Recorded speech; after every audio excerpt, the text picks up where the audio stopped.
자, 오늘 이야기할 로봇 공학의 진짜 혁명은요, 어떤 로봇 하나가 얼마나 대단한지에 대한 게 아닙니다. 진짜는요, 바로 이 로봇들이 서로 연결될 때 시작되거든요. 상상도 못할 만큼 거대한 변화에 대한 이야기죠. 엔비디아의 젠슨 황, 기술계의 거물이죠. 이분이 이 시장을 딱 한마디로 표현했습니다. 차세대 50조 달러 산업. 50조 달러라? 와, 이 숫자 하나만 들어도 우리가 앞으로 마주하게 될 기술적 변화, 그 스케일이 어느 정도일지 감이 오시죠? 자, 그럼 이 거대한 변화의 시작은 뭘까요? 바로 생각의 전환, 관점을 바꾸는 데서부터 시작합니다. 그러니까 이제는 완벽한 로봇 하나를 만드는 데만 집중하는 시대가 아니라는 거예요. 그 대신에 수많은 로봇들이 하나로 연결된 거대한 집단 두뇌를 상상해야 하는 거죠. 네, 그게 바로 하이브 마인드입니다. 이게 뭐냐면요, 로봇 한 대가 겪는 아주 사소한 경험 하나하나가 정말 눈 깜짝할 사이에 네트워크에 연결된 모든 로봇의 공동 지식이 되는 그런 시스템을 말하는 겁니다. 결국 이걸 보면 로봇 공학의 두 가지 큰 철학이 딱 부딪히는 지점이 보입니다. 한쪽은 뭐냐면 개별 로봇 하나의 성능을 극한까지 끌어올리자는 거예요. 더 좋은 센서, 더 정밀한 부품 이런 식으로요. 다른 한쪽은 아니라는 거죠. 그보다는 수많은 로봇들을 연결해서 서로에게서 배우게 하는 집단 지능이 훨씬 더 강력하다 이렇게 보는 겁니다. 여러분은 어느 쪽이 더 중요하다고 생각하세요? 자, 그럼 이 철학적인 질문이 왜 그렇게 중요할까요? 여러 이유가 있겠지만 가장 큰 이유는 바로 돈입니다. 이 경쟁에 걸린 시장의 규모가 정말 상상을 초월하기 때문이죠. 이게 단순히 공장에서 물건 만드는 로봇 몇 대 늘어나는 수준의 이야기가 아니에요. 일론 머스크의 말을 빌리자면 앞으로 지능형 휴머노이드 로봇의 수는 인간의 인구를 훨씬 초과할 것이라고 합니다. 그러니까 수십억 대의 로봇이 우리 사회 구석구석에 스며드는 미래를 그리고 있는 거죠. 한번 상상해 보세요. 수억, 아니 수십억 대의 로봇이 돌아다니는데 이걸 사람이 일일이 수동으로 업데이트한다? 이건 물리적으로 불가능하죠.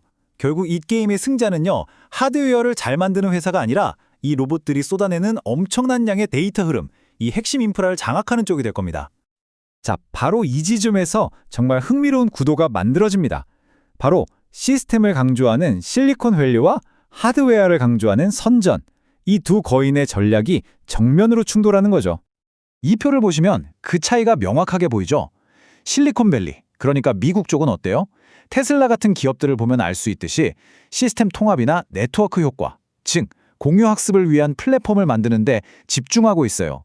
반면에 선전, 중국 쪽은요, 그들의 압도적인 공급망을 활용해서 일단 하드웨어를 기가 막히게 또 저렴하게 만들어내는데 베팅하고 있는 겁니다.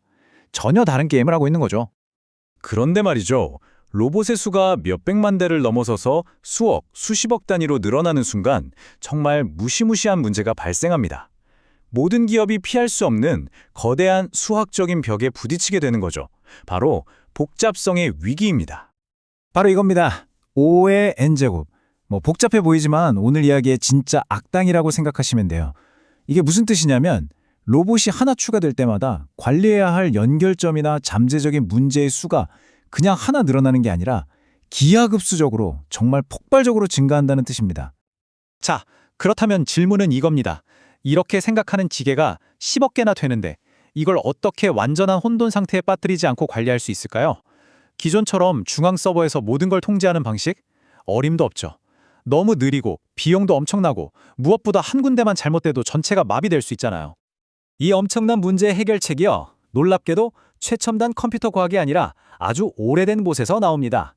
바로 19세기 프로이센 군대의 군사 전략에서 그 실마리를 찾을 수 있거든요. 바로 아우프트락스 택틱, 우리말로는 임무형 지휘라고 하는데요. 이게 뭐냐면 지휘관이 이렇게 저렇게 해 라고 세세하게 명령하는 게 아니라 우리의 목표는 저 고지를 점령하는 것이다 라는 큰 목표, 즉 의도만 알려주는 거예요. 그러면 현장에 있는 부하들이 알아서 상황에 맞게 최선의 방법을 찾아 움직이는 거죠. 이게 바로 로봇 군집에 필요한 분산형 지휘 모델의 핵심입니다. 이걸 로봇 하이브 마인드에 그대로 적용해 볼 수 있어요. 자, 보세요. 1단계, 지휘관, 즉 중앙 시스템이 이런 데이터를 모아라 같은 전략적인 큰 그림을 제시합니다. 2단계, 각각의 로봇들은 현장에서 자율적으로 판단하고 움직여요. 그리고 여기가 핵심인데 3단계. 모든 걸 일일이 보고하는 게 아니라 아주 중요하거나 예상치 못했던 예외적인 사건이 발생했을 때만 그 정보를 공유하는 겁니다. 그럼 마지막으로 4단계. 전체 네트워크는 바로 그 예외 사례로부터 학습해서 다 같이 똑똑해지는 거죠. 정말 효율적이지 않나요? 자, 여기까지 들으면 와, 정말 기가 막힌 이론이다 싶으실 텐데요. 이게 그냥 19세기 군사 전략 책에만 나오는 이야기일까요? 절대 아니죠. 이 놀라운 이론은 이미 현실 세계에서 완벽하게 돌아가고 있는 실제 시스템으로 구현되어 있습니다.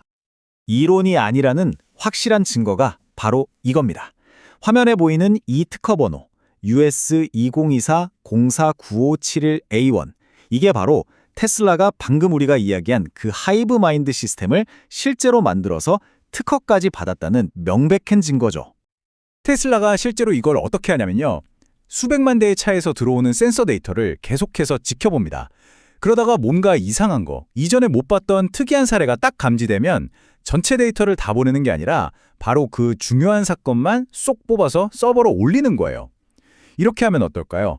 통신량은 엄청나게 줄이면서도 전체 차량이 배울 수 있는 가장 가치 있는 교훈은 절대 놓치지 않는 거죠. 정말 영리한 방식입니다. 결국 이 모든 상황을 이 한 문장으로 요약할 수 있을 것 같아요. 단일 로봇의 성능을 완벽하게 만드는 데만 집중하는 회사는 더 좋은 말을 만드는 것과 같다. 남들이 철도를 건설하면서 아예 게임의 판을 바꾸고 있는데 말이죠. 이 비유가 모든 걸 말해주죠. 진짜 중요한 패러다임의 전환을 놓치고 있다는 겁니다. 이런 하이브 마인드의 등장은 정말 모든 것을 바꿔놓을 겁니다. 기술, 경제, 사회 구조까지도요. 그리고 이 거대한 변화의 끝에서 우리는 아주 근본적인 질문과 마주하게 됩니다. 수십억 대의 로봇이 마치 하나의 유기체처럼 함께 학습하고 생각하게 될 때 과연 그들에게 무엇이 옳고 무엇이 그른지를 가르쳐주는 존재는 누가 될까요?